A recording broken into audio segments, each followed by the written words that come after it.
오늘은 요한서신 두 번째 시간입니다. 그 가운데서 저희들이 요한 1서를 좀 같이 보려고 합니다. 저희가 지난주에 요한서신 개관을 전체를 하고 요한 3서, 요한 2서를 봤습니다. 그렇게 3서, 2서 거꾸로 1, 2, 3서 순서가 아니라 3서, 2서, 1서의 순서로 보는 이유가 있다라고 지난주에 말씀을 드렸죠. 요한서신이라고 하는 게 중요하지 않은 서신이 중요한 서신과 함께 있지 않는다면 정경에 들어올 이유가 없다라는 말씀을 드렸어요. 3서나 2서의 이야기가 짧고 지극히 개인적이기도 하며 그 안에 어떤 특별한 주의 복음의 진리가 담겨 있는 그런 말씀은 사실은 아니에요. 성도가 요한서신을 기록했던 장로 요한이 가이오에게 보내는 편지가 요한 3서죠. 거기에는 권면하는 이야기하고 데메드리오라고 하는 그 친구를, 그 사람을 갖다가 추천한 추천서의 양식이었어요. 그래서 이제 그 안에는 물론 잘못하고 있는 이야기들, 드럽의 이제 그 요한 서신이 보냈던, 요한 장로가 보냈던 사람들을 거부하고 내어 쫓았던 드로베네 같은 사람, 갑자기 이름이 생각이 안 나네요. 제가 그때 이야기하면서 드러분 놈 해서 드러베, 이게 지금 머리에 갑자기 인이 바뀌어서 자꾸 그 드러베밖에 생각이 안 나는데, 요한 3서에 보면 이제 그 반대했었던 사람, 그 사람에 대한 악이 무엇인지를 설명하는 내용 속에서 요한 서신이 기록하고 있었던 1세기 후반 90년 이후에 상황을 우리가 알 수 있는 그러한 자료는 매우 좋은데 거기에 특별한 주의 복음의 진리가 담겨 있거나 하지는 않아요. 그래서 이제 요한 3서가 중요하지 않고 우리가 이제 그렇게 얘기를 하는 거죠. 우리도 그래서 실제로 요한 3서의 이야기를 열심히 들여다보고 공부하고 그러지는 않잖아요. 교회 안에서. 그런 이유에서 요한 3서가 별로 중요하지 않다. 요한 2서에는 그 사랑하는 가족, 그 부녀에게 보내는 편지와 그 가족에게 보내는 편지 속에서 나오는 이야기에는 또 특별한 이야기가 아니에요. 그 가정 안에 우리가 이제 또 그 1세기 상황을 알 수 있는 내용이 담겨 있기 때문에 그 부분에 있어서는 중요하죠. 뭐가 중요하냐?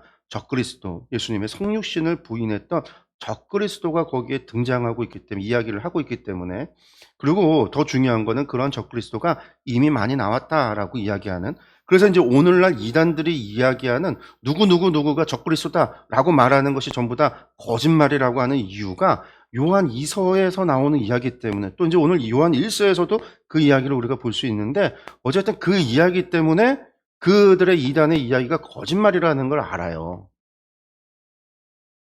그래서 우리가 요한 2서나 요한 1서가 또 이제 우리가 중요하게 보는, 그러니까 그때의 상황을 알 수 있고, 우리가 이제 요한계시록을 해석하는 데 있어서 잘못 오해할 수 있는 부분들을 다 바로잡아 줄 수 있는 기준의 역할을 하는 게 요한 2서가 가지고 있는 가치거든요. 그렇지만 또 그 안엔 성육신을 부인하는 것이 적그리스도다, 하나님을 대적하는 자라고 한다면 성육신을 인정하는 사람들이 교회의 고백이었다라는 거고 사도의 증언이었다는 거, 이것을 알 수 있지만 여전히 거기에는 무슨 로마서에 나오는 어떤 율법, 믿음에 대한 어떤 교리적인 것 혹은 복음의 가치, 진리, 이런 것이 담겨 있지는 않다. 그래서 실제로 교회 안에서 터부시까지는 아니라도 소외되는 거죠. 볼 필요가 없는, 보지 않는 책이라는 거예요. 그래서 많은 사람들이 보지 않고 통독을 하더라도 그냥 쑥 지나가고 말아요. 별로 중요하게 생각하지 않다라는. 그 중요하지 않은 성경책이 왜 한 장밖에 안 되는 그 짧은 성경이 정경에 포함되어야 하는가라고 이야기할 때 중요한 요한 서신 1서와 함께 전달되어졌던 한 꾸러미의 편지였기 때문에 2서와 3서가 교회가 간직하고 보호하고 전승하는 그런 과정이 있었고, 그 과정 속에서 같이 정경이 되어졌다라고 하는 것들이 우리 이제 요한서신을 이야기하는 많은 학자들의 이야기였습니다. 그래서 이제 저희가 요한 1서를 보기 전에 3서와 2서를 먼저 봤던 거고, 또 1서라고 하는 것이 편지 형식이 아니었어요. 편지 형식이 아니었다라고 그랬어요. 그래서 이제 인사와 끝맺음 이런 형식이 아니라 하나의 설교문이 요한서신 1서예요. 그래서 이제 요한 1서 같은 경우가 데메드리오가 가이오에 청구하면서 들고 갔던 요한이 전하는 복음을 그 가이오 공동체에게 전달하려고 갔었던 데메드리오가 그가 이제 가이오에 의해서 받아들여지면 환영받게 되면 그 공동체에서 뭘 읽었을까요? 요한일서를 읽은 거예요. 그들에게 전달해 줬던 거죠. 그래서 요한 3서가 어쩌면 추천서이면서도 이게 편지의 서론격이 되는 3서, 2서가. 그리고 이제 1서가 그 공동체에게 전하는 본론이다라고 생각을 하는 거죠. 그래서 이제 요한 1서 같은 경우가 편지 형식이 아닌데도 우리가 편지라고 이야기하는 이유가 3서와 2서라는 편지의 같이 1서가 전달되어졌기 때문에 우리가 편지라는 겁니다. 우리 이제 말씀 들어가서 보는데요. 전혀 편지 형식이 없어요. 뭐 인사를 하고 끝인사를 하고 혹은 축복을 하고 이런 이야기가 전혀 없습니다. 처음부터 끝까지 자기가 편지를 쓴 이유에 대해서 이야기하고 본론이에요. 본론. 그래서 저희들이 한번 요한 1서의 말씀을 보도록 하겠습니다. 요한 1서는요. 이요한노 에피스톨레 알파 첫 번째 서신이라는 겁니다. 첫 번째. 뭐 이거는 2서, 3서 다 동일하기 때문에 넘어가서 보면은요. 우리 말씀 보면 1서는 5장, 다른 2서, 3서보다는 길죠. 5배예요. 1장밖에 안 되는데 5장이는 5배, 뭐 5장으로 되어져 있는데요. 이 5장으로 되어져 있는 이 1요한서신 같은 경우가 요한 전체 우리가 이제 요한이 요한복음, 요한 1, 2, 3서, 요한계시록을 우리가 썼다고 교회가 그렇게 이제 고백을 하고 있는데 요한 1서 같은 경우는 그 전체의 요한복음, 요한서신, 요한계시록 가운데에서 비중으로 따진다면, 분량으로 따진다면 얼마 되지 않지만 요한계시록이 길잖아요. 요한복음도 길고 요한복음 21장, 요한계시록 22장까지 분량을 해서는 요한서신이 매우 적지만 1, 2, 3서 합쳐서 7장밖에 되지는 않지만 요한 1서에 담겨있는 이야기는요. 요한복음이나 요한계시록보다 못하지 않은 너무나 중요한 걸 우리에게 전달해 주고 있어요. 그렇기 때문에 요한서신을 정말 저희가 주의 깊게 봐야 되고 요한 1서, 특히 요한 1서에서 하는 이야기에 귀를 기울일 필요가 있습니다. 오늘 저하고 같이 공부를 하는데 오늘 시간이 5장까지 다 할 수 있는지는 모르겠어요. 아마 시간이 안 될 것 같아요. 이것 또한 2번에 걸쳐서 하게 될 것 같은데 여기에 나와 있는 이야기가 우리는 흔히 요한 1서 하면 사랑의 편지, 사랑의 사도, 그래서 우리가 서로 사랑하자, 우리가 사랑을 해야 하나님을 아나니 하나님은 사랑이시다. 이 말씀이 너무나 우리가 요절로 암기를 해서 머릿속에 기억을 인이 박혀 있기 때문에 그거밖에는 기억을 못하지만 그 하나님이 사랑이시다라는 말을 하기까지의 이야기가 너무나 중요해요. 너무나. 그리고 이 말씀 때문에 우리는 구약의 말씀을 그리고 제가 지금까지 수없이 많이 얘기했던 마태복음, 마가복음 그리고 이제 바울서신의 이야기 속에서도 우리가 그저 들어왔었던 그냥 하나님의 마음으로 믿어 입으로 신하면 구원받는다라고 하는 믿음의 강조가 아니라 믿음을 강조할 뿐만 아니라 그 믿음이 삶으로 나타나고 우리의 삶 속에서 하나님의 율법을 완성해가는 그러한 삶을 살아가야 된다라는 게 제가 수없이 많이 말씀을 전했던 바였는데 바로 그 이야기가 요한서신에 나오는 거예요. 한마디로 말하면 요한의 신학이라고 이야기할 수 있는데 이 요한서신의 이 이야기를 정말로 우리가 들어보면 제가 왜 그렇게 지금까지 얘기했는지 그리고 실제로 왜 야고보서가 또 바울 사도가 믿음을 이야기하고 하나님의 은혜를 이야기하면서 그리스도의 십자가의 은혜를 이야기하면서 왜 성도의 삶을 이야기할 수밖에 없는지 왜 복음서의 모든 기자들이 이 땅에서의 우리가 어떻게 하나님을 믿고 살아가야 되는 그 삶을 이야기하고 있는지를 우리가 바르게 이해할 수 있다는 거예요. 그래서 이제 우리가 요한서신을 봐야 되는데 여기 요한서신은요 1장과 5장에 시작을 하면서 뭐가 나오냐면요 이 서신의 목적, 쓴 이유가 무엇이냐라고 하는 것이 나오고 있어요. 그래서 첫 번째 보면은요 서신의 목적에서 영원한 생명을 전하려 한다. 이 편지의 서신의 목적이 뭐냐? 영원한 생명을 전하려고 하는 게 이 서신의 편지의 목적이에요. 그러니까 요한서신의 목적은요 사랑을 알리려고 하나님은 사랑이시다 이걸 이야기하려고 하는 게 아니라 영원한 생명이 무엇인지 우리가 어떻게 해야 영원한 생명을 얻는지 이걸 이야기하는 게 요한서신이라는 거예요. 우리가 이제 영원한 생명을 이제 우리가 영생이라고 그러죠. 영생이라고 하는 거. 그 영생. 우리가 너무나 갖고 싶고 소유하고 싶고 얻기를 원하는 바 그거를요. 근데 여기서 보면은요. 처음과 끝에 둘 다 반복돼요. 이걸 우리가 뭐라고 그러죠? 우리가 이제 수미상관이라고 그러죠. 처음과 끝에 반복되어지는 거. 우리 이제 문학적으로 수미상관, 도넛구조라고 하죠. 이 목적으로 앞과 뒤를 꽉 들어차고 있는 거. 그리고 가운데 있는 본문이 영원한 생명이 살기 위해서 우리가 어떻게 해야 되는가, 그 삶은 무엇인가, 이것에 대해서 요한서신이 이야기하고 있구나라고 하는 거예요. 그러면 그 가운데 세 개는 뭐예요? 뭐 첫 번째는 빛 가운데 산, 영생을 영원한 생명을 전하려고 하고 마지막에 영생을 알게 하려고 했는데 그 영원한 생명이 뭐냐, 영원한 삶이 뭐냐라고 할 때 첫 번째가 빛 가운데 살아가는 삶이라는 거예요. 요한이 얘기하는 거예요. 두 번째는요, 의로운 삶이라는 거예요. 세 번째는 사랑의 삶이라는 거예요. 근데 요한은 어떻게 이 편지를 이어가냐면요, 이 이야기들을요, 어떻게 이어가냐면 하나님의 성품과 속성과 연관지어서 이야기를 해요. 논리적으로 표현을 할 때. 어떻게? 빛 가운데 있는 사람이라는 건 뭐냐면 하나님은 빛이시다라는 거예요. 하나님은 빛이시기 때문에 우리가 빛이신 하나님과 함께 살아가려면 특별히 여기 뭐가 들어갈까요? 영원한 삶. 참 영생이신 하나님과 우리가 동행하고 동거한다라고 이야기를 하잖아요. 제가 설교할 때마다, 성경 공부할 때마다 끊임없이 입속에서 제 입에 붙어 나오는 이야기가 하나님과 동행하는 삶이라는 이야기가 저는 끊임없이 나와요. 기도할 때도 하나님과 동행하는 삶을 살게 해주십시오. 하나님과 동행해야 됩니다. 근데 그 하나님과 동행한다라고 할 때 우리가 동행해야 하는 하나님에 대해서 알아야 되잖아요. 근데 요한서신은 어떻게 이야기한다? 하나님의 성품, 하나님의 속성, 하나님의 그 본성, 하나님의 그 본질, 그 본질이 무엇이냐? 너희가 아냐? 그 본질을 생각할 때 우리가 하나님과 동행한다, 그냥 동행하는 게 아니라 동행할 때 그 하나님은 빛이신 하나님인데 빛이신 하나님과 동행하려면 어떻게 해야 될까라고 이야기를 하는 거예요. 여러분들 어떻게 해야 될까요? 복음에서 요한이 하는 이야기죠. 빛이 오니 뭐가 물러가요? 어둠. 우리가 어둠이 다 빛 가운데 드러나죠. 근데 우리가 어둠이 좋아서 빛을 멀리 했더라. 우리가 빛을 싫어해서 멀어가지는 건 죄 때문이란 말이에요. 빛과 오신 하나님과 빛이신 하나님과 함께 한다면 하나님 앞에 우리의 모든 어두움이, 모든 죄악이 나온다라는 거죠. 그 빛은요, 우리의 어둠을 비춰요.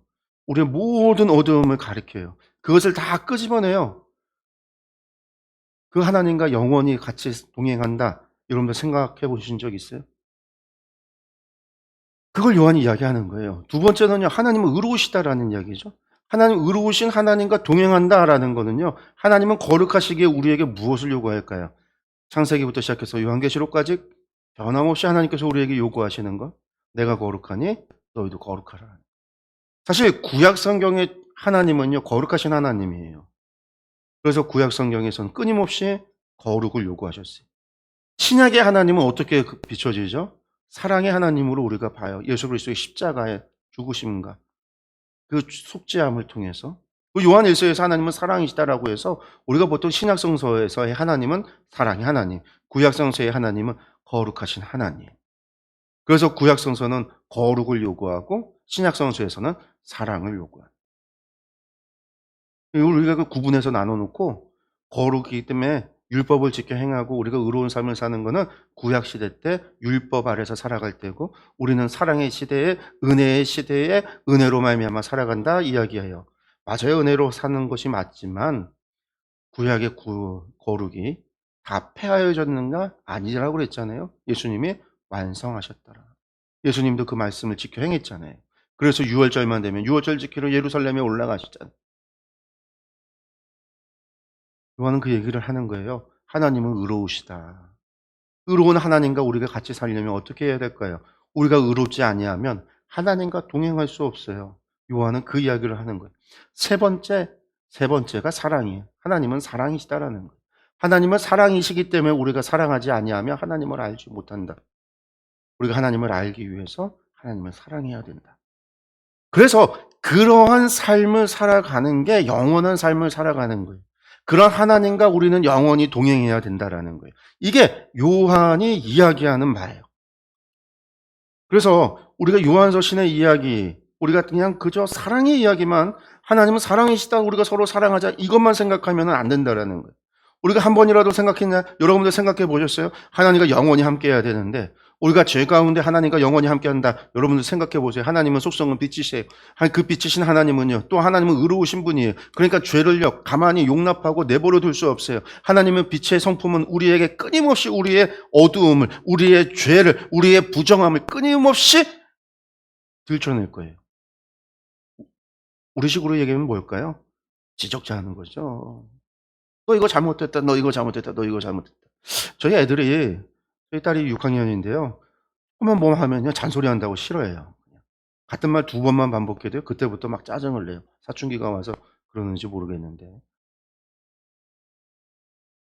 여러분들 한두 번이 아니라 영원히 우리가 바라는 게 영생이잖아요. 길영자, 생명생자, 영원히 길게 오래 사는 것. 우리 정말 길게 오래 사는 그 삶 속에 우리의 부정함이 하나님의 빛의 성품은요. 끊임없이 우리의 부정함을 지적질을 한다라고 한다면요. 여러분들 그 영혼은요. 우리에게 어떤 삶일까요? 지옥가드 같은 삶이겠죠. 하나님께도 지옥 같은 삶. 끊임없이 내가 사랑하는데 끊임없이 잔소리를 해야 되고 우리는 끊임없이 듣질 않아요. 우리는 끊임없이 짖질 않아요. 우리는 끊임없이 그냥 잔소리로 여겨요. 우리가 예레미야에서 그랬잖아요. 하나님의 말씀을 나중에 선지자와 전하는 하나님의 메시지를 이스라엘 사람들이 어떻게 여겼어요? 욕으로 여겼더라. 예레미야서에 나오는 거예요. 결국 멸망하게 되는. 우리가 하나님 그런 하나님이시라는 거예요. 하나님 의로우시잖아요. 하나님 깨끗하신 분이에요. 의로우신 분이에요. 거룩하신 분이에요. 그 하나님이 우리에게 거룩을 요구해요. 우리 사람들 가운데요. 어떤 사람들이 있어요. 우리 연예인들 가운데 그 결벽증이 있는 연예인들이 있어요. 우리 대표적인 연예인들이 이제 농구 선수 서장원 씨하고 노홍철 씨 같은 경우가 방송에서도 나와서 아주 결벽증적인 모습들이 방송에서 이제 이야기되어지고 보여지기도 했어요. 그 사람들하고 같이 있는 공간에 그들 집에 사람들이 방문해서는 조금만 어지러워도요. 그 사람들 어떻게 해요? 막 계속 청소하고 계속 닦고 막 계속 그래요. 계속 그래요. 저희 집사람하고 결혼해서 둘이만 처음 살 때 집사람이 머리카락이 떨어진 걸 머리카락을 못 봐요. 그래서 테이프를 거꾸로 해서 머리카락만 떨어지면 이제 치우는 거예요. 저는 한 번도 그래 본 적이 없어서 집에 머리카락만 있으면 쩍쩍 이러고 있어요. 처음에 이해가 안 갔죠. '왜 저럴까?' 근데 나중에 인제 저도 같이 치워 줘야지 제가 안 치우고 저는 계속 어지르기만 하고 한 사람만 계속 치운다면 어떻게 될까요? 싸우죠. 싫잖아요. 그리고 계속 그걸 갖다가 저도 인제 맞춰 주지 않으면 그냥 서로 나중에 다툼만 되고 싸움만 된다라는 거예요. 여러분들 그러면 하나님은 의로우신 분인데 우리가 의롭지 않으면 하나님과 영원히 동행 못 하죠. 싸울 수밖에 없는 거예요. 하나님은 끊임없이 우리 때문에 희생을 해야 되는 상황. 끊임없이 독생자 예수님이 십자가에 달려 돌아가셔야 되는 것다. 그러니까 하나님과 영원히 함께 살아간다라고 하는 것, 이게 얼마나 우리가 그걸 얼마나 가볍게 우리는 그저 영생을 얻기를 원하고 구원받기를 원하면서 영생을 이야기하지만 그 영원하신 하나님과의 삶을 하나님의 성품과 속성으로서 우리가 생각해 본 적이 없어요. 요한서신은요 그걸 이야기하는 거예요. 하나님은 빛이시다라는 거. 하나님은 의로우시다라는 거. 하나님은 사랑이시다. 하나님 사랑이기 때문에 우리에게 어떻게 해요? 100% 우리를 전적으로 사랑해요. 하나님은요 우리에게 마음과 뜻과 정성을 다해서 우리를 사랑해 주셨어요. 그렇기 때문에 우리에게 무엇을 요구해요? 우리에게 모든 것을 원해요. 우리도 마음을 다하고 뜻을 다하고 정성을 다하여 하나님을 사랑하기를 원해요. 우리가 무조건적인 사랑, 하나님의 사랑을 무조건적인 사랑이라고 자꾸만 얘기를 해요. 제가 여러 번 얘기했습니다. 아가페라고 하는 게 그런 사랑이 아니다라는 말을 몇 번을 이야기를 했어요. 어, 네. 성경에 나와 있는 사랑, 아가페는 그런 사랑이 아니에요. 여러분들이 원어만 공부를 했어도 충분히 알 수 있는데, 왜냐면 원어에서 원어 아가페가 사용되어져 있는 성경의 이야기, 성경을 보면은요, 하나님의 사랑, 무조건적인 사랑만 이야기할 때 아가페를 하지 않아요. 뭐 이제 구약 성경을 갖다가 번역했던 헬라어 70인역 성경 같은 경우 그게 이제 기원전 4세기에 기록됐던 그 70인년 3세기 1세기 사이에 기원전에 기록됐던 번역됐던 70인년 성경을 보면은요. 세상에 사무엘서에 보면 그런 거 있잖아요. 암놈이 다말을 사랑해서 예? 자기 누이를 사랑해서 욕보인. 그때 그 사랑할 때도 아가페했다라고 기록하고 있어요. 삼손이 드릴라를 사랑했다. 아가페했다라고 나오고 있어요.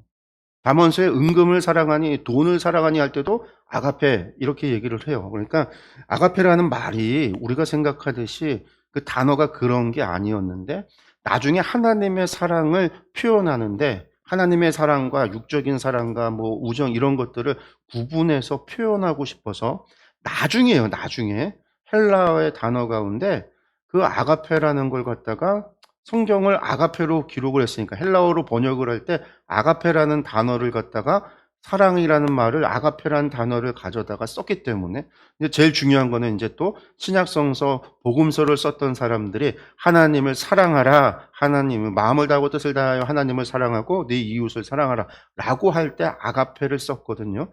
단어를. 그래서 이제 교회 교부들이 그 아가페를 하나님의 사랑이다라고 정의 내려서 특히 어거스틴이 그 역할을 가장 큰 역할을 한 거죠. 그래서 이제 우리가 아가페를 하나님의 사랑이다라고 표현을 하는 건데 하나님의 사랑이 있지만 그 사랑이 무조건적이다 아니잖아요. 하나님 우리에게 요구하잖아요. 마음을 다하고 뜻을 다하고 정성을 다하여 너희 하나님을 사랑하라. 사랑하라. 하나님 우리에게 무엇을 요구하셨어요? 사랑을 요구하셨다라는 거예요. 사랑을 요구한 거예요. 그러니 하나님은 우리만 바라봐요. 독생자를 주시기까지 우리를 사랑해요. 우리를 그렇게 사랑하면서 우리가 무조건적이라고 생각하면 영원히 살아갈 때 하나님은 우리에게 무조건적으로 사랑해주고 우리는 하나님도 사랑하고 세상도 사랑하고 하나님도 사랑하고 돈도 사랑하고 하나님도 사랑하고 명예도 사랑하고 권세도 사랑하고 쾌락도 그렇게 살아도 하나님은 무조건적으로 우리를 사랑하라. 이러한 잘못된 신앙에 나오는 거거든요. 하나님은 사랑이시기 때문에 우리에게 사랑을 요구하신다라는 것. 영원히. 근데 우리가 영원히 하나님만 그래서 우리도 하나님만을 바라봐야 돼요. 하나님만 사랑해야 돼요. 하나님께 우리의 마음과 뜻과 정성과 생명까지 다 드려야 돼요. 오직 하나님만 바라보고 살아야 돼요. 그런데 우리가 세상을 바라본다? 우리가 세상에 다른 것을 쾌락을 쫓는다? 세상에 돈을 쫓는다? 다른 것에 우리의 마음을 쫓다? 그러면요 하나님은요 괴로운 거죠. 그렇잖아요. 우리가 결혼을 해서 부부가 됐는데 난 당신 사랑하는데 80% 사랑하고 20%는 내가 딴 거 좀 사랑할게. 그러면은요 그걸 용납할 부부가 있겠어요? 아내가 용납하겠어요? 남편이 용납하겠어요? 그래 당신 나 80% 사랑하고 20% 맘대로 해. 당신이 옆집 여자를 사랑하든 뒷집 여자를 사랑하든 다른 것을 사랑하든 나 신경 안 쓸게. 나 쿨해. 이런 사람이 있어요. 그건 사랑이 아닌 거예요.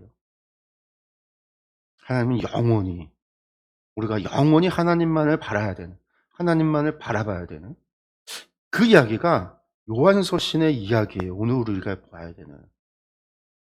그렇기 때문에 요한서신을 우리가 조금 무겁게 요한서신을 정말로 좀 중요하다라는 얘기는 다른 거에 비해서 중요하다가 아니라 우리의 삶을 비추어서 우리의 생각과 사고를 좀 바꾸는 데 있어서 아주 좀 중요한 역할을 하는 그러한 말씀이 오늘 되어지기를 바랍니다. 네, 오늘 말씀을 우리 이제 들어가서 보면은요, 이 5장까지 되어져 있는 말씀 가운데 처음 시작하는 말씀이 이제 1장에서 4절까지가 이 편지를 쓴 목적에 대해서 이야기를 합니다. 목적에 대해서. 이 목적을 좀 보면은요, 서신의 목적이죠. 1절 말씀, 이 글은 생명의 말씀에 관한 것입니다. 이 생명의 말씀은 태초부터 계신 것이요 우리가 들은 것이요 우리가 눈으로 본 것이요 우리가 지켜본 것이요 우리가 손으로 만져본 것입니다. 그렇죠. 편지 시작할 때 인사가 없죠. 보통 편지들이 전부 다 누구 예수 그리스도의 사도된 나 바울은 고린도에 있는 형제들에게 편지합니다. 뭐 이렇게 시작을 해야 되는데 없어요. 그냥 바로 이 글을 내가 쓴 이유가 뭐냐? 이 글은 어떤 글이냐? 생명의 말씀에 관한 것입니다. 라는 거예요. 생명의 말씀. 이제 말씀이 로고스, 헬라어로 로고스라고 하는데 생명의 말씀에 관한 거예요. 오늘 말씀에 관한 거라고 했는데 뒤에 이야기가 좀 재미있어요. 말씀이 어떤 거다? 말씀이 태초부터 계셨다. 말씀은 우리가 들은 거다. 말씀이니까 들을 수 있죠. 들은 거예요. 말씀은 우리가 눈으로 본 거다. 글을 봤나? 근데 더 재미있어요. 그 말씀 우리가 지켜도 봤대요. 그리고 또 재밌어요. 우리가 손으로 만져본 거라. 그러면 성경책을 만졌나? 그 얘기가 아닌 거죠. 요한복음 1장 우리가 3절 말씀 보면은요. 똑같이 요한이 요한복음을 시작하면서 시작하는 말씀이에요. 태초에 말씀, 아까 로고스라고 그랬어요. 헬라어로. 로고스가 계셨다. 또 여기서도 계셨다라는 거예요. 말씀이 있었다라는 거예요. 근데 재밌어요. 말씀을 갖다 마치 인격적으로 책이나 글이 아니라 인격적으로 이야기하죠. 로고스가 있었다. 근데 그 말씀 로고스는요. 하나님과 함께 계셨다. 그 말씀이 하나님이셨다. 이 도대체 뭔 소리야? 그는 태초에 하나님과 함께 계셨다. 그러면서 3절에 모든 것이 그로 말미암아 창조되었으니 그가 없이 창조된 것은 하나도 없다. 라고 이야기하고 있어요. 여러분들 이 이야기는 뭘까요? 그래요. 이 말씀 요한복음 시작할 때 이 로고스가 누구라고 그랬어요? 예수 그리스도 예수님이라고 그랬잖아요. 그러니까 지금 생명의 로고스 말씀에 관한 건데 그 생명의 말씀은 예수님에 관한 거예요. 그래서 내가 눈으로 봤고 손으로도 만져봤다라는 거예요. 지켜도 봤다라는 거예요. 생명의 말씀인데 생명이 참된 생명이신 예수 그리스도. 왜 생명이라고 그럴까요? 주 예수님께서 그랬잖아요. 나는 길이요 진리요 생명이니. 이것도 요한복음의 요한이 한 얘기예요. 요한은요 예수님을 말씀 로고스라고 이야기를 한다라고 보는 거죠. 다시 이 글은 생명의 말씀입니다. 내가 지금 이 글을 쓴 거는요 생명의 말씀에 관한 겁니다. 생명에 관한 거예요. 생명에. 이 생명의 말씀은 태초부터 계셨고 우리가 들었고 우리가 눈으로 봤고 우리가 지켜봤고 손으로 만져봤습니다. 그리고 이 생명이 나타나셨습니다. 생명의 말씀, 이 생명, 조에라고 하는 이 생명이 나타났습니다. 우리는 그것을 보았습니다. 여기서 또 생명은요 보았대요. 또 생명을요. 그래서 우리는 이 영원한 생명을 여러분에게 증언하고 선포합니다. 이 영원한 생명을. 아까 논리를 지금 어떻게 하냐면요. 먼저 생명의 말씀이 있었고 생명의 말씀은요.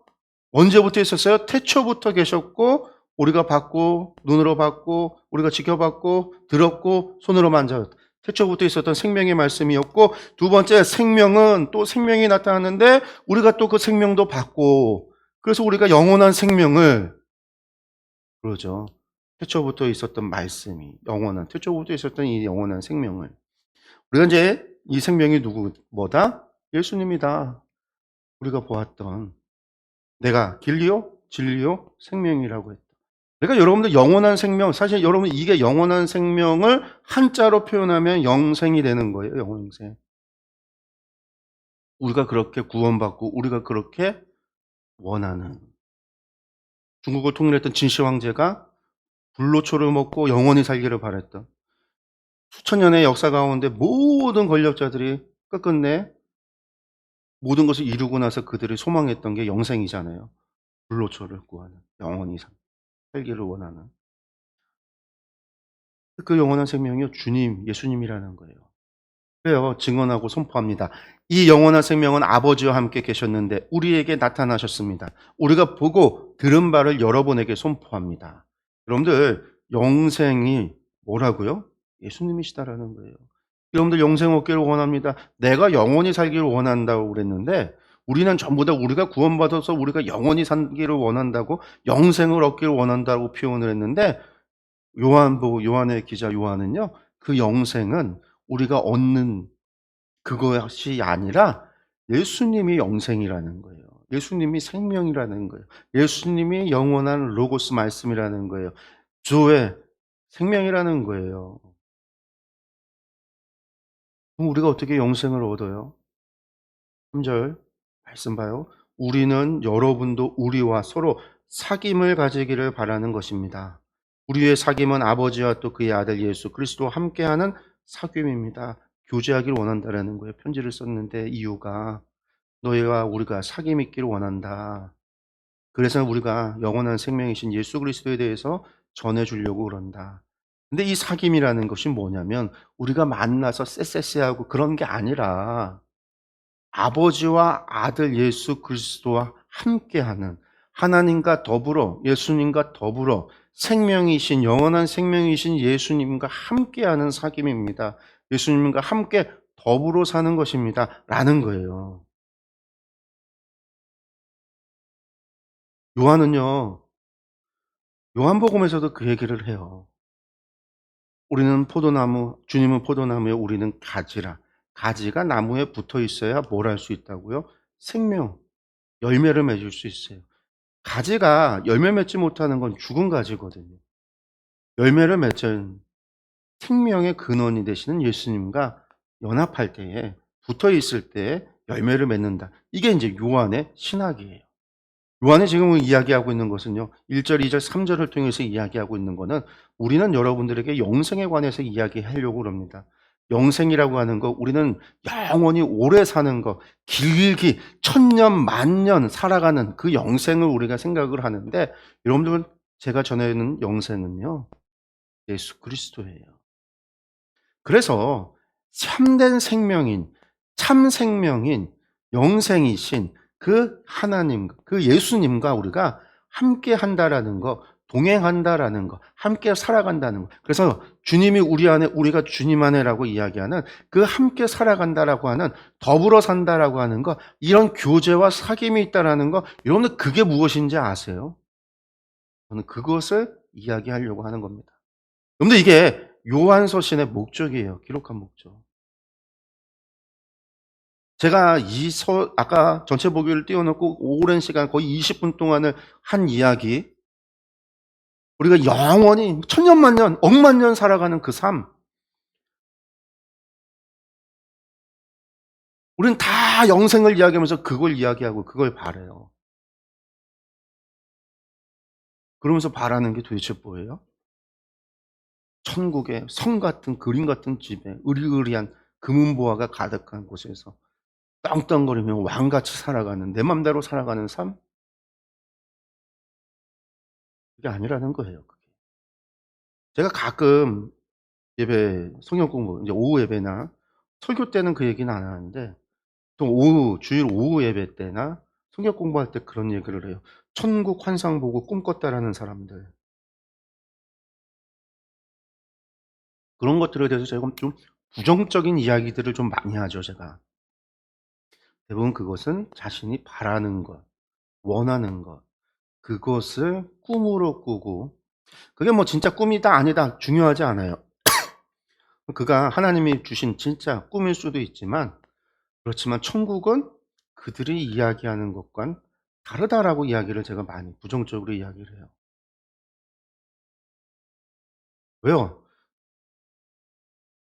그 꿈에서 봤다라는 것은 그냥 이 세상에서 우리가 바라는 가장 이상적인 삶을 얘기해요. 왕 같은, 그림 같은, 대궐 같은 집에서 금은보화 가득해서 돈 쪽으로, 어떠한 재물 쪽으로 어떠한 모자름이 없이 그냥 떵떵거리고 마음껏 먹고 사는, 그냥 행복하게 그 모든 것을 누리고 살아가는 그러한 삶의 모습의 천국 환상을 이야기를 하고 천국의 이야기를 하는데,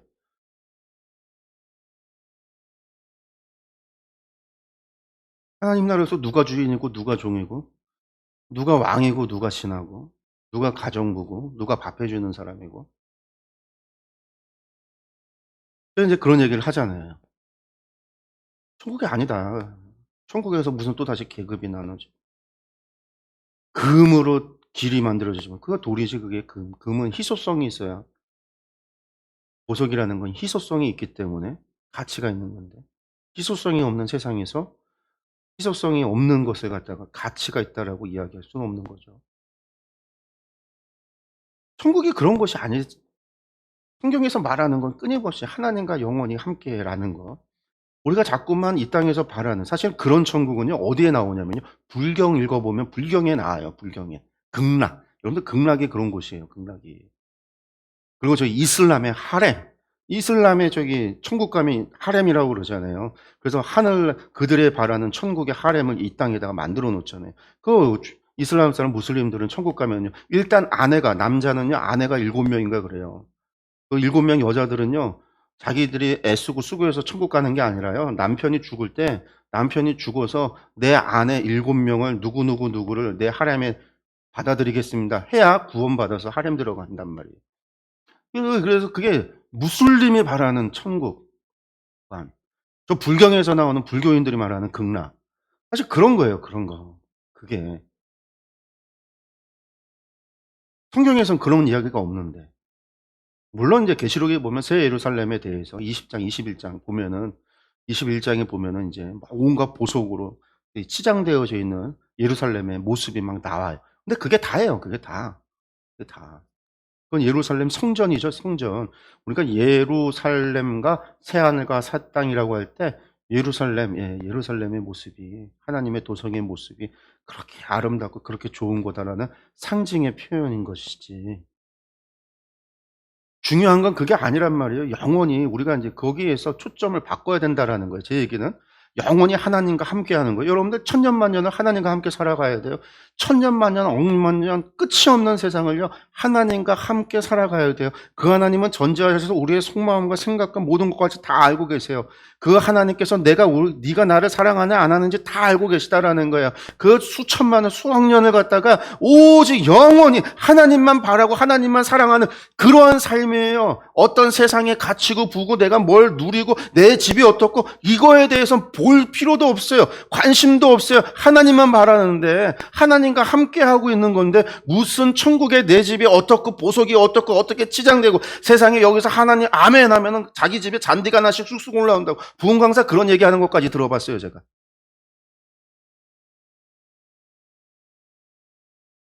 초점이 어디에 있어요? 이 땅에서 못 누리는 걸 천국에서 누린다라는, 그게 아니라는 거예요. 하나님과 함께라는 거예요. 생명이신 하나님과 영생이신 예수님과 붙어 있어야 우리가 영생인 거예요. 하나님과 함께 살아가는 게 영생인 거예요. 천국에서의 삶, 하나님과 함께, 영원히 하나님과 함께 하는 거예요.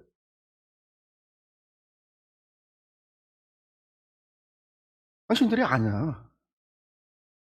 이번의 이야기가. 내가 지금 그걸 이야기하려고 합니다. 우리 하나님과 영원히 함께 살아가야 돼요. 근데 그것이 즐거움이 되고 행복이 돼야 그 영혼의 삶이 행복한 삶이 되는 거 아니에요? 하나님도 행복하고 우리도 행복한 삶이 되어야 되는 거예요. 하나님도 기쁘고 우리도 기뻐하는 영원한 삶이 되어야 된다는 그 사귐에 대한 이야기가 요한서신의 이야기라는 겁니다. 그 첫 번째, 가장 먼저예요. 하나님은 성품, 하나님의 속성이 무엇이냐? 빛 가운데 삶. 5절에서 2장 27절까지입니다. 보시면요, 첫 번째 제일 중요한 거, 하나님의 성품이 뭐다? 하나님은 빛이시다. 그 다음에 두 번째, 하나님은 빛이시니까 빛이신 하나님의 자녀된 삶의 조건, 하나님의 빛이신 하나님과 함께 살아가는 성도, 하나님의 자녀, 거룩한 백성이 반드시 갖춰야 될 조건이 뭐냐? 5가지를 이야기를 해요. 이거 없으면 빛이신 하나님과 같이 살지 못한다라는 거예요. 바꿔 말한다고 한다면. 빛이신 하나님, 1장 5절에서 7절입니다. 우리가 그리스도에게서 들어서 여러분에게 전하는 소식은 이것이니 곧 하나님은 빛이시오. 하나님 안에는 어둠이 전혀 없다는 것입니다. 예수님께서 전해줬다라는 거예요. 예수님께서 전해주신. 하나님은 빛이시다라는 거. 우리가 하나님과 사귀고 있다라고 말하면서 그대로 어둠 속에 살아간다라고 한다면 우리는 거짓말하는 것이고 진리를 행하지 않는 겁니다. 맞아요. 우리가 하나님과 사귀고 있다, 하나님과 동행한다고 하면서 내가 계속 어둠 가운데 있다면 내가 거짓말하든지 하나님이 빛이 아니든지 둘 중에 하나인 거예요. 근데 하나님은 빛이신 것은 진리죠. 그렇다고 하면 내가 거짓말이 된 거예요. 진리를 행하지 않는 거예요. 그러나 하나님께서 빛 가운데 계신 것과 같이 우리가 빛 가운데 살아간다면 우리는 서로 사귐을 가지게 되고 하나님의 아들 예수의 피가 우리를 모든 죄에서 깨끗하게 해주실 겁니다. 우리가 빛 가운데 살아가면, 빛이신 하나님 가운데 우리가 같이 살아간다면, 빛 가운데 살아간다는 이야기가 뭘까요? 요즘 요한은요, 빛을 무엇과 연관지어서 이야기하죠? 빛을 어둠과 대비해서 이야기하고 있어요. 어둠은 뭐예요? 다른 게 아니에요. 죄라는 거예요. 죄. 죄라는 거예요. 빛 가운데 살아간다는 건 죄를 범하지 않고 죄를 멀리하고 살아가는 거죠. 그래서 우리가 빛 가운데 살아간다는 것은 의를 지키고 거룩을 지키고 세상으로부터 구별되고 죄로부터 구별되고 어둠으로부터 구별된 삶을 살아간다면 우리는 하나님과 사귐을 갖게 될 거고 우리의 죄를 깨끗하게 해준다는. 요거 요한서신의 이야기는 조금 우리가 믿으면 구원받는 거고 믿으면 죄사함 받는 건데 왜 마치 살아가야 말씀을 지켜야. 근데 우리가 믿는다라고 하는 게 입으로만 떠들어서 믿는다고 믿는 게 아니잖아요. 믿으면 반드시 어떻게 해요? 열매로서 나타나는 거예요. 주님을 믿으면 말씀을 믿으면 말씀대로 살아가는 거죠. 뭐 지금까지 수없이 얘기했던 거예요, 제가.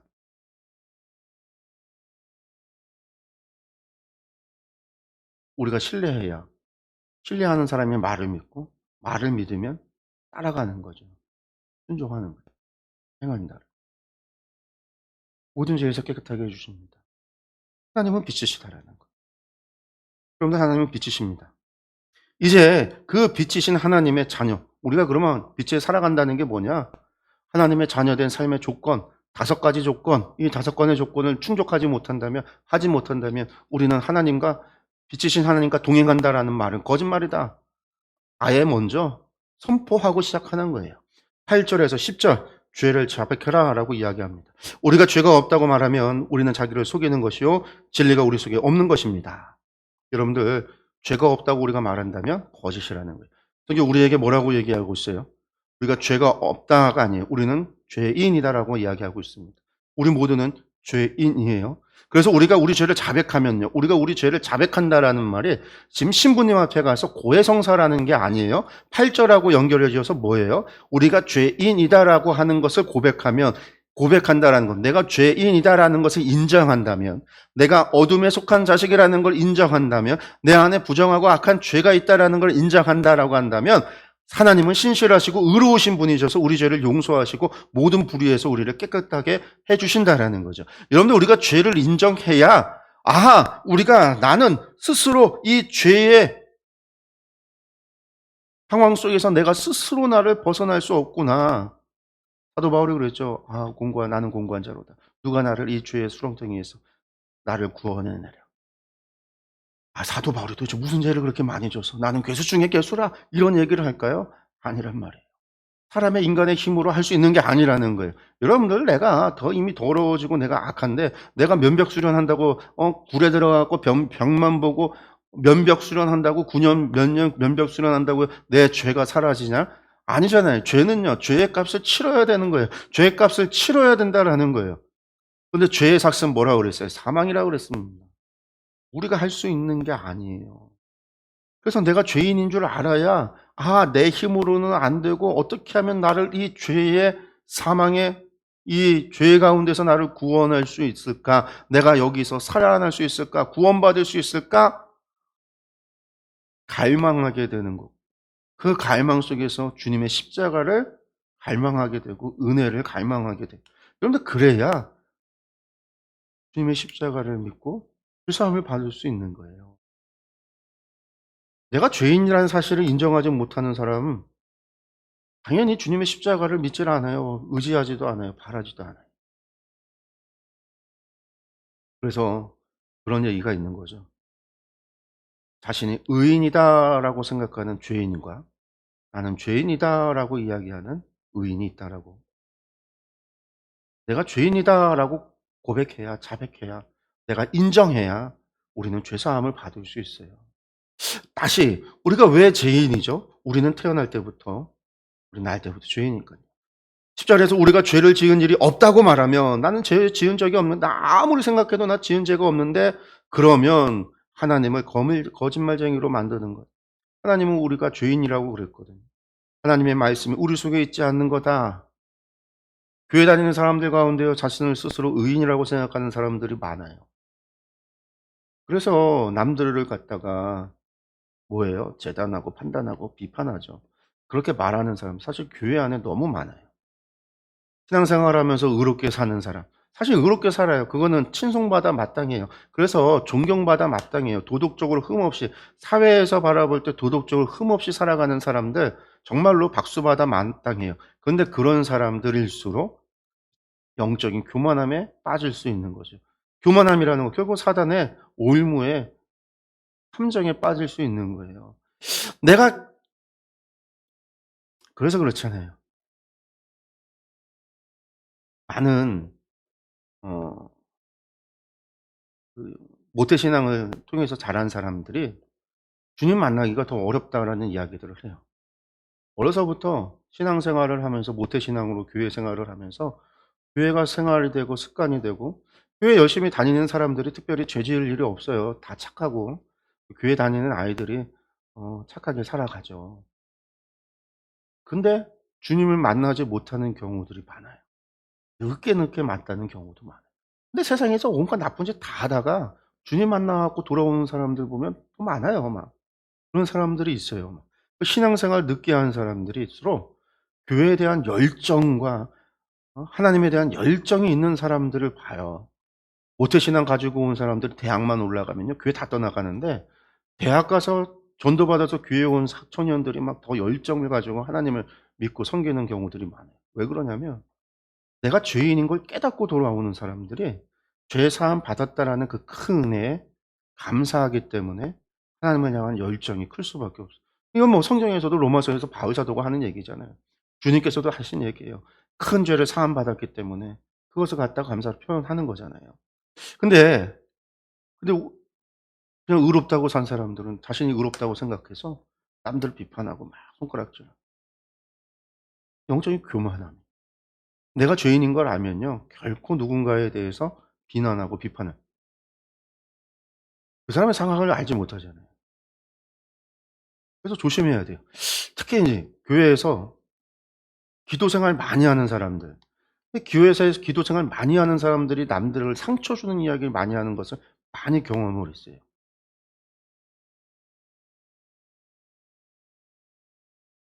누구는 어떤 사람들은 교회 와서 기도하지 않는다고 해서 기도 안 하는 게 아니거든요. 무릎 꿇지 않는다고 해서 기도 생활 안 하는 게 아니거든요.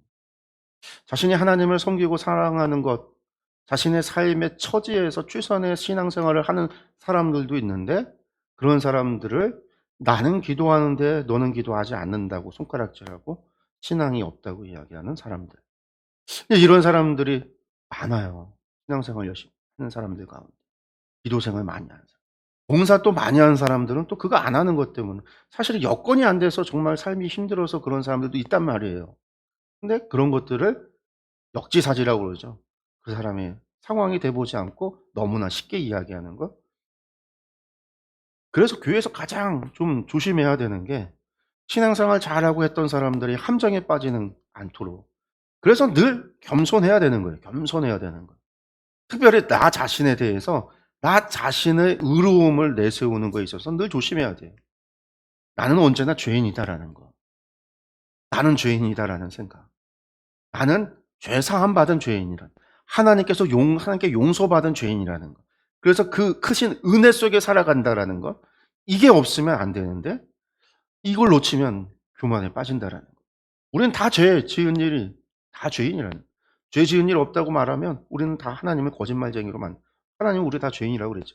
로마서에서 사도 바울이 이야기했잖아요. 믿지 않는 자들이나 믿는 유대인들이나 다 죄인이요. 우리는 모두가 죄인이다. 분명하게 말씀했어요. 날 때부터 죄인이라. 이게 성경이 우리에게 이야기하는 거예요. 우리는 날 때부터 지은 죄인이다라는 거. 우리는 그저 죄를 지은 사람이다라는 게 오늘날 재판받아서 유죄 확정받아야 죄인이 아니라 우리는 실수해서 죄를 지었다. 그런 죄가 아니에요. 어떻게 의도적으로 이 일을 해서 죄인이다라는 게 아니라 우리는 날 때부터 원죄를 갖고 태어났다라는 거 우리가 이야기하는 원죄라는 거는요. 우리는 날 때부터 죄를 지은 죄인으로 났다라는 거예요. 죄를 지을 수밖에 없는 존재다라는 의미예요. 제가 수없이 얘기했죠. 무슨 얘기했어요? 사과나무에서 사과 열매가 열리고 배나무에서 배 열매가 열리듯이 성경에서는요. 무화과나무에서 무화과가 열리고 감람나무에서 감람나무 열매가 맺히듯이 그 나무에서 그 나무의 본질과 본성을 따라서 나오는 것이지 열매가 우리는 죄 나무로 라는 거예요. 죄 나무. 그래서 우리가 열매 맺혀지는 것들이 우리가 여기에다가 나에게다가 좋은 비료를 주고 좋은 걸음을 주고 좋은 음악을 틀어주고 좋은 햇빛을 줘서 좋은 환경을 만들어주면 죄 나무인 나에게서 어떻게 뭐 사랑의 열매가, 온유의 열매가, 절제의 열매가, 인내의 열매가, 성령의 열매가 맺혀지는 게 아니라 나에게 아무리 좋은 것을 들여 쏟아 부어 봐야 죄 나무에게서 태어나는 것은, 나와지는 것은 죄의 열매밖에 없다라는 거예요. 이게 성경이 우리를 향해서 죄인이다라고 이야기하는 거예요. 그러니까 사도 바울이 나를 도대체 어떻게 하면 이 죄와 사망의 구렁텅이에서 내가 어떻게 구원받을 수 있느냐라는 거예요. 오직 하나밖에 없다는 거죠. 예수 그리스도. 주님을 믿고 주님의 은혜로 말미암아 우리가 죄인에서 우리가 의인으로, 죄의 열매를 맺는 죄의 나무에서 성령의 열매를 맺혀지는 성령의 나무가 된다라는 거예요. 어떻게 해요? 요한복음 5장, 6장, 7장, 8장 로마서에서 이야기하고 있는 사도 바울의 이야기가 계속 그 얘기 아니에요. 우리가 세례를 받을 때 그리스도와 함께 죽음으로 말미암아 그리스도와 함께 다시 살고 성령님께서 우리 가운데 오셔서 성령으로 말미암아 우리가 살아갈 때, 맞아요. 나무에 가지 좀 친다고 해서 열매가 바뀌어지는 게 아니잖아요. 나무 밑둥 좀 자른다고 나무가 바뀌지 않잖아요. 거기서 구루터기에서 또 나와요. 자라나는 가지 또 제 나무일 뿐이에요. 제 나무는요, 뿌리째 뽑아서 불 태워서 죽여야 돼요. 거기다가 새로운 나무를 심어야 되는 거예요. 그거를 갖다가 거듭남이라고 얘기하는 거예요. 우리가 거듭나지 아니하면, 성령으로 말미암아 거듭나지 아니하면 결단코 천국에 갈 수 없다라는 거죠. 예수님의 말씀. 이것도 요한복음의 사도 요한의 이야기예요.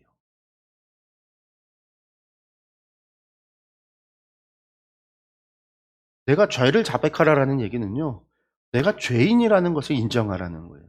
내가 죄인인 것을 인정하게 될 때 우리는요, 예수님을 바라볼 수 있어요.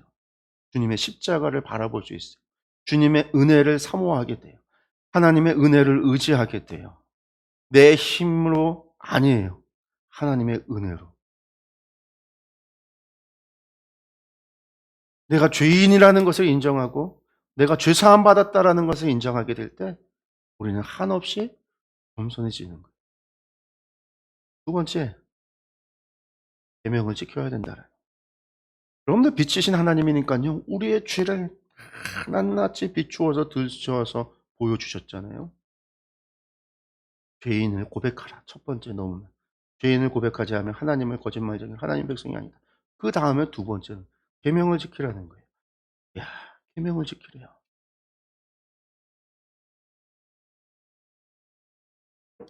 말씀을 볼까요?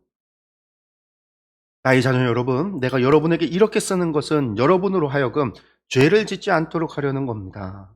누가 죄를 짓더라도 아버지 앞에서 변호해 주시는 분이 우리에게 계시는데 곧 의로우신 예수 그리스도입니다. 그렇죠. 우리가 죄를 짓지 않도록 하는 거예요. 그렇지만 우리가 살다가 죄 지을 수 있잖아요. 넘어질 수 있어요. 쓰러질 수도 있어요. 유혹에. 그래도 주님이 우리를 위해서 변호해 주신다라는 거. 그렇기 때문에 우리가 끊임없이 주님의 도우심을 바라고 회개의 삶을 살아야 되는 거죠. 근데 중요한 건 이제 주님께서 우리를 변호해 주신다라는 것. 그다음에 그는 우리 죄를 위한 화목제물이시니 우리 죄만 위한 것이 아니라 온 세상을 위한 겁니다. 그래요. 주님이 우리를 위해서 화목의 제물이 되어 주셨어요. 하나님과 우리, 특별히 요한이 이야기하는 사귐이 되었잖아요. 주님의 영원한 생명이신 하나님과의 사귐을 위해서 주님이 화목의 제물이 되어 주셨다라는 거예요. 우리를 변호해 줄 뿐만 아니라 하나님과 우리의 사귐을 더불어 함께 살아갈 수 있도록 우리의 화목의 제물이 되어 주셨지 않느냐라는 것. 우리가 하나님의 계명을 지키면 3절에 이것으로 우리가 하나님을 참으로 알고 있음을 알게 됩니다. 여러분들 계명을 지키면 하나님을 알고 있는 걸 알게 된다. 하나님을 알고 있다고 하면서 하나님의 계명을 지키지 아니하는 사람은 거짓말쟁이. 아까 뭐라고 그랬어요? 빛이라고 해놓고 죄 지으면 하나님은 거짓말쟁이, 하나님을 거짓말쟁이라고 만든다고 그랬고, 지금 여기서는요, 계명을 하나님을 안다라고 이야기하면서 하나님 계명을 지키지 않으면 거짓말쟁이라는 거예요. 하나님을 안다는 걸 뭘 안다라는 거예요? 하나님의 계명을 아는 거. 하나님의 계명을 지켜야 하나님을 아는 거예요. 참되게 안다라는 거예요. 그런데 안다고 이야기해놓고 실제로는 계명을 지키지 않으면 그 사람은 거짓말쟁이고 그에게는 진리가 없다라는 거예요. 그러나 누구든지 하나님의 말씀을 지키면 그 사람 속에는 하나님께 대한 사랑이 참으로 완성됩니다. 계명을 지키면 사랑이 완성된대요. 이것으로 우리가 하나님 안에 있음을 압니다. 우리가 하나님에 있음을. 우리가 주님이 우리 안에, 우리가 하나님 안에, 하나님께서 우리와 함께하길 원하신다라고 이야기하면서 나는 너희 안에, 너희가 내 안에라고 말씀하셨는데 우리가 어떻게 하나님 안에 살아갈 수 있느냐? 여러분, 어떻게 우리가 하나님과 동행한다라고 얘기할 때 그 동행이라고 하는 것이 우리가 어떻게 하나님 안에 살아가느냐라고 하는 것이 무엇이다? 요한이 뭐라고 얘기하고 있어요? 하나님의 계명을 지켜가는 것. 하나님 안에 있다고 하는 사람은 자기도 그리스도께서 사신 것과 같이 마땅히 그렇게 살아가야 합니다. 예수님께서 어떻게 살아가셨는데요? 하나님의 계명을 지켜서, 하나님의 말씀을 지켜서. 그래서 하나님 안에 하나님과 동행했던, 그렇게 살아가는 것 다른 게 아니라 계명을 지킨다라는 거예요. 요한이 이야기하고 있는 거는요, 이건 계속해서 반복적으로 동일한 얘기를 하는데 어떤 걸 얘기하냐면요, 우리가 하나님의 안에 있는 자, 이건 결국 하나님과 동행하는 걸 이야기하는 거예요. 하나님과 동행하는 것. 내가 하나님 안에, 하나님이 우리 안에. 그렇게 영원히, 그렇게 그러한 사귐을 이야기하는데, 하나님 안에 있는 거는 어떤 사람이 하나님 안에 있느냐면 진리를 행하는 자가 하나님 안에 있다. 그런데 진리를 행한다라는 건 뭐냐면 진리라고 하는 거는 사랑을 행하는 거예요. 그래서 진리를 행하는 자는 결국은 사랑을 행한다라는 거고요. 사랑을 행한다라는 것은 무엇이다? 계명을 지키는 거다라고 얘기해요.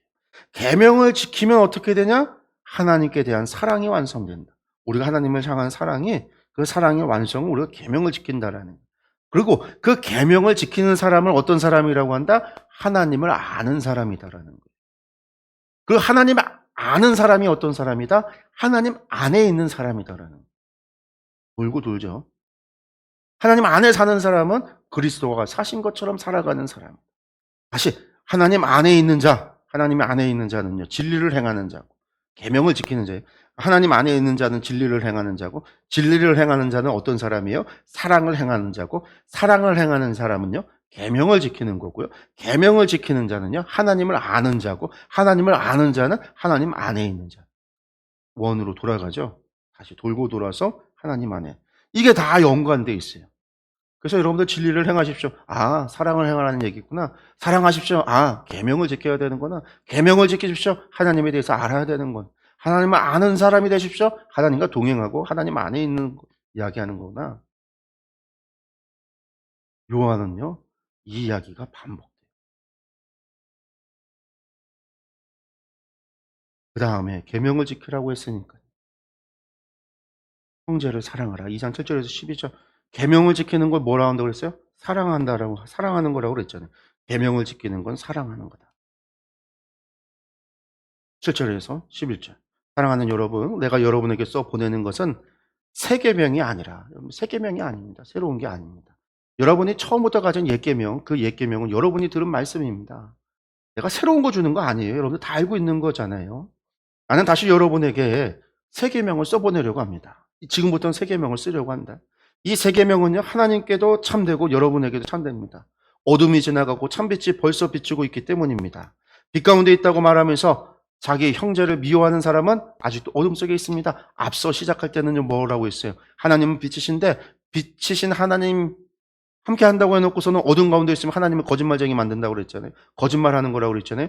여기서는 어떻게 해요? 새 계명을 이야기했는데 하나님이 아니라 형제를 사랑하지 않고 형제를 미워하는 자, 어둠 속에 있는 사람이라는 거예요. 자기 형제를 사랑하는 사람은 빛 가운데 머물러 있습니다. 하나님에 대한 자리를 지금 형제자매로 바꿔놨어요. 이게 새 계명이라고 이야기하고 있어요. 요한은요. 그 사람 앞에는 올무가 없습니다. 형제자매를 사랑하는 사람에게는 올무가 없습니다. 자기 형제자매를 미워하는 사람은 어둠 속에 있고 어둠 속을 걷고 있으니 자기가 어디로 가는지를 알지 못합니다. 어둠이 그의 눈을 가렸기 때문입니다. 그래서 요한복음에서도 이야기하는 거지만요, 요한복음에서 요한이 새 계명을 준다라고 그래요. 여러분들 새 계명이라고 하는 거는요, 마태복음, 마가복음, 누가복음에는 없어요. 예수님께서 완성하셨다, 사랑을 완성했다라고 할 때 그 완성은 뭐예요? 하나님 사랑하고 내 이웃을 사랑하라는 거예요. 하나님 사랑과 내 이웃 사랑. 근데 하나님 사랑과 내 이웃 사랑이라는 게 요한복음에는 없어요. 그냥 새 계명으로 대치가 됐어요. 그 새 계명은 서로 사랑하라라는 거예요. 요한서신에서도 새 계명이라고 하면서 이야기를 해요. 왜? 하나님 사랑이 너무 당연해요. 이것은 이야기 안 해요. 이거는 당연하잖아요. 이거 얘기해놓고 말하지 않은 거, 지키지 않으면 다 거짓말쟁이요. 없는 거니까요. 이것을 증명하는 거는요. 하나님 사랑한다 증명하는 건 너희가 계명을 지키는지 그걸 보면 안다라는 거잖아요. 너희의 삶을, 너희의 행동을, 너희의 열매를 보면 안다라는 거잖아요. 사랑의 대상을 하나님에서 바꿨어요. 너희가 형제 사랑하지 않으면 하나님 사랑하지 않다라는 거예요. 그렇게 지금 새 계명이라고 하면서 바꿨어요. 그러니까 우리가 계명을 지키면 하나님 사랑하는 것을 안다. 근데 그 계명이 뭐야? 형제를 사랑해야 하나님을 사랑한다. 이렇게 지금 요한이 이야기하고 있다라는 거예요.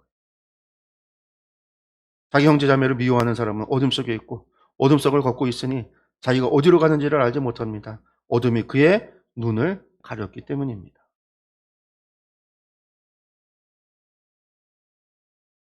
요한의 얘기를 다시 이야기합니다. 계명을 지켜라. 계명은 뭐다? 사랑하라. 근데 여기서 이제 바뀌었어요. 새 계명을 주겠다. 이건 옛 계명이에요. 옛 계명 지켜야 되는 건 당연해요. 여기에 추가로 새 계명을 주겠다. 그 새 계명은 뭐예요? 형제를 사랑하라. 형제를 사랑하는 것이 진리를 행하는 것. 그것이 하나님 안에 거하는 것. 이것이 하나님과의 사귐이에요. 네 번째, 세상에 있는 것을 사랑하지 말라. 너무나 당연한 거잖아요. 우리가 하나님 외에 다른 것을 사랑하면 양다르잖아요. 그거예요. 빛이신 하나님과 우리가 사귀기 위해선 세상의 것을 사랑해서 안 된다라는 거예요. 여러분은 세상이나 세상에 있는 것들을 사랑하지 마십시오. 누가 세상을 사랑하면 그 사람 속에는 하늘 아버지에 대한 사랑이 없습니다. 여러분들 사랑은요, 뭐 아니면 동거예요. 50대 50 없어요. 제가 아까 얘기했죠. 남편, 넌 80%, 20%는 옆집 여자 사랑할래. 그런 건 있을 수 없다고요. 아니야, 난 그래도 정말 내 아내도 사랑하는데 난 저 여자도 여러분들 그런 건 있을 수 없다라는 거예요. 세상에 있는 모든 것, 곧 육체의 욕망과 눈의 욕망과 세상 살림에 대한 자랑은 모두 하늘아버지에게서 온 것이 아닙니다. 세상에서 온 것이기 때문입니다. 여러분들 가지고 있는 세상 살림에 대한 자랑이 뭐겠어요? 내가 가지고 있는 것들, 걸치고 있는 것들, 차고 있는 것들, 타고 있는 것들. 세상에 있는 모든 것, 육체의 욕망과 눈의 욕망, 아버지에게서 온 것이 아니다라는 거예요. 그 다음에 2장 18절에서 27절. 예, 적그리스도의 거짓을 조심하라. 나오고 있죠. 어린이 여러분, 지금은 마지막 때입니다. 예, 갑자기 이제 어린이 여러분이라고 바꿨어요. 신앙이 실제로 어리다라는 게 아니에요. 지금 이제 믿음이 아직 미성숙된 여러분들하고 지금 마지막 때입니다. 그러면서 뭐라고 얘기해요? 여러분이 그리스도의 적대자가 올 것이라는 말을 들은 것과 같이 지금 그리스도의 적대자가 많이 생겼습니다. 그래서 우리는 지금이 마지막 때임을 합니다. 그러면 여기서 그리스도의 적대자, 이게 이제 개역 개정 성경, 이건 세번역 성경이고 개역 개정 성경에서 이제 적그리스도라는 거예요. 이게 이제 헬라어로 보면 안티크레아토스, 안티라는 말이 반대잖아요. 대적한다. 안티크리아토스, 적그리스도라는 거예요. 이게 이제 세번역에서 그리스도의 적대자라고 했는데 이게 적그리스도예요. 근데 적그리스도 마지막 때입니다. 여러분들 적그리스도가 올 것을 마지막 때에 올 것을 들었습니다. 여러분들도 들었죠? 수많은 이야기들 들었어요. 적그리스도가 마지막 때에 온다. 이 이야기가 어디 나와요? 계시록에 나오는 이야기 아니에요. 계시록에는 이런 말 나오지 않는다고 그랬어요. 적대자, 적그리스도, 계시록에 나오는 단어가 아니라 요한 2서, 요한 1서에 나온다고 그랬어요. 요한 1서에 나오는 이야기, 그리스도의 적대자, 적그리스도가 마지막 때에 나옵니다. 요한 1서 2장 18절에 나오는 말씀이에요. 그런데 뭐라고 얘기해요? 지금 그리스도의 적대자, 지금 그리스도가 많이 생겼습니다. 많이 나왔습니다. 그래서 우리는 오늘 지금이 마지막 때임을 합니다. 이거 언제 기록됐다고요? AD 90년경. 지금부터 2000년 전에 마지막 때에 왔다. 그런데 그때부터 지금 2000년이나 지나서 지금도 마지막 때라고 얘기하죠. 근데 그때 적그리스도가 많이 나왔다라는 거예요. 도대체 적그리스도가 누구길래? 요한 2서에서 얘기했죠. 예수님의 성육신을 부인하는 자. 19절에 나오겠죠. 보세요. 그들이 우리에게 갔지만 그들은 우리에게 속한 자들이 아니었습니다. 그들이 우리에게 속한 자들이었더라면 그들은 우리와 함께 그대로 남아 있었을 겁니다. 그러나 결국에는 그들은 모두 우리에게 속한 자들이 아니라는 사실이 드러나게 되었습니다. 그런데 그들이 여기 19절에 그들이 누구겠어요? 18절에 나오는 누구겠어요? 적그리스도. 이 그리스도의 적대자가 많이 생겼고 그들이 지금 어디요? 그들이 우리 안에 많이 생겼다라는 거. 그래서 많은 때임을 압니다라고 했죠. 그 다음에 19절에 그들이라는 거예요. 여기 지금 이제 헬라어로 제가 써놨어요. 헬라어로 엑세마 엑셀단이라고 해서 그들이 우리에게서 같지만이라고 했는데, 이걸 직역을 하면 어떻게 되냐면 우리들로부터 그들이 우리 안에서 우리 안에서 바깥으로 나왔다라는 거예요. 우리 안에서. 그 얘기는 뭐예요? 이 적그리스도가 누구라는 얘기예요? 요한의 교회 공동체, 교회 안에 있었던 사람들, 우리 교회 성도들 가운데서 나왔다라는 거예요. 바깥에서 들어온 게 아니라, 바깥에서 생겨난 게 아니라 우리 안에서 나왔다라는 거예요. 교회 안에서 나온 적대자, 뭘 얘기하는 걸까요? 이단. 2000년 전에도 있었던 이단. 예수님의 성육신을 부인하는 이단. 성부 하나님과 성자 하나님을 부인하는 이단. 예수님의 죽으심과 부활을 부인하고 주님의 재림을 부인했던 그 이단. 이단은 타 종교인이 아니잖아요. 무슬림이 아니고 저 불교도들이 아니라 당시에 뭐 그리스 종교나 로마 종교의 사람들이 아니라 교회 안에서 우리 안에서 나온 우리 안에서 나오는 우리 안에서 나온 자들. 근데 알고 봤더니 우리에게 속한 사람이 아니라는 거예요. 우리에게 속한 사람들. 네, 주님의 부활을 많이 나온 거죠. 이걸 바꿔 말하면 오늘 주님의 대적자들, 주님의 부활을 부정하고 주님의 성육신을 부인하고 주님의 재림을 부인하는 사람들 다 적그리스도가 되는 거예요. 적그리스도. 주님의 대적자들이 되는 거예요. 그러면 오늘날에도 적그리스도가 얼마나 많겠어요? 수없이 많아요. 이만희도 적그리스도, 신천지도 적그리스도, 안상훈도 적그리스도, 다 적그리스도예요. 적그리스도. 그러면 누가 거짓말쟁이에요? 예수가 그리스도이심을 부인하는 사람이 아니고 누구겠습니까? 이 적그리스도가 누구예요? 예수가 그리스도, 예수님이 그리스도임을 부인하는, 아버지와 아들을 부인하는 사람, 곧 그리스도의 적대자입니다. 아버지와 아들을, 예수님과 하나님을 부인하는, 예수님이 하나님으로부터 나온 아들이라는 것을 부인하는, 예수님이 그리스도라는 것을 부인하는 사람들이 적대자이다. 누구든지 아들을 부인하는 사람은 아버지를 모시고 있지 않은 사람이요, 아들을 시인하는 사람은 아버지를 또한 모시고 있는 사람입니다.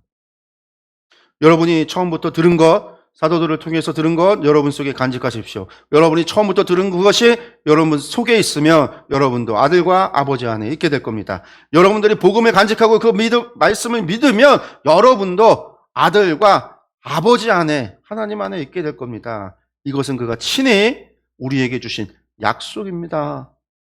곧 영원한 생명입니다. 여러분들 영원한 생명. 주의 복음을 우리 마음에 간직하는 것. 그래서 하나님 안에 있으면, 하나님 안에 있는 건 어떤 거예요? 진리를 행하는 것. 진리를 행하는 것이 뭐라고요? 사랑을 행하는 것. 사랑을 행하는 것이 무엇이라고요? 계명을 지키는 것. 계명을 지키는 것이 무엇이라고요? 하나님 안에 있는 것. 여러분들, 빛이신 하나님과 같이 살아가는 사람들은요, 이 5가지 조건을 충족해야 된다는 이야기죠. 이 5가지 지키는 사람이 하나님의 안에 살아간다라는 거예요. 어떤 사람? 내가 죄인임을 고백하는 사람. 내가 죄인임을 아는. 하나님의 계명을 지키는 것. 형제, 세 계명을, 형제를 사랑하는 것. 그리고 세상 것을 사랑하지 않는 것. 그리고 적 그리스도를 경계하고 처음 믿음을 간직하는 것. 그래야 빛 가운데 살아간다. 빛이신 하나님과 사귐, 빛이신 하나님과 함께 살아갈 수 있다라는 것. 여러분들 오늘 이 5가지를 꼭 기억하시기 바랍니다. 그 가운데 시작은요, 우리의 죄인됨을 고백하는 것에서부터, 그리고 하나님의 계명을 지키고 형제 자매를 사랑하며 세상을 사랑하지 아니하고 하나님을 사랑하며, 그리고 우리에게 주신 그 말씀의 믿음을 지켜 행하는 것. 내가 과연 그렇게 살아가고 있는지, 그리고 내 삶을 언제나 이것들 기준 속에서 점검하고 돌이키면서 바르게 하나님이 원하시는 삶을, 아니 하나님과 동행하는 삶을 살아가기를 간절히 소망합니다. 오늘 강의는 여기까지 하겠습니다. 기도하겠습니다.